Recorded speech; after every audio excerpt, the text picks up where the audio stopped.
रात्रीचे 3 वाजलेत आणि मी माझ्या मैत्रिणीसोबत चालले सिद्धिविनायकला. सो चला व्लॉग एन्जॉय करूया. सकाळी लवकर उठून विरारवरून रिक्षा पकडली आणि रेल्वे स्टेशनवरून सरळ 30 रुपयाचं तिकीट काढलं आणि सकाळची चर्चगेट ट्रेन पकडली.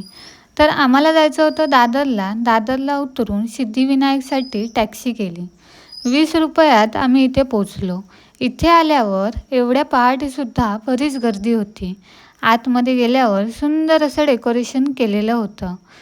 सुंदर अशा वातावरणाचा आनंद घेत आम्ही बाप्पाच्या दर्शनासाठी निघालो.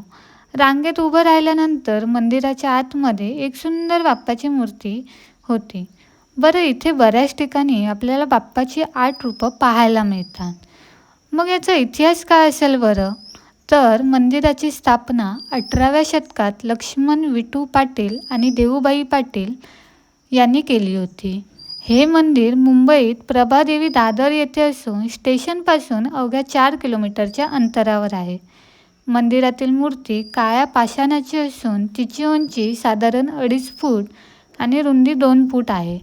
हे मंदिर नवसाला पावणारा गणपती म्हणून ओळखलं जातं. तसेच ही मूर्ती चतुर्भुज असून मूर्तीच्या कपाळावर एक डोळा कोरलेला आहे, जो महादेवांच्या 3ऱ्या डोळ्यासारखा दिसतो. मंदिराच्या परिसरात बरीच मांजरं तुम्हाला पाहायला मिळतात आणि हे मंदिर फक्त मंदिर नसून खूप जणांच्या स्वप्नांचं एक ठिकाण आहे.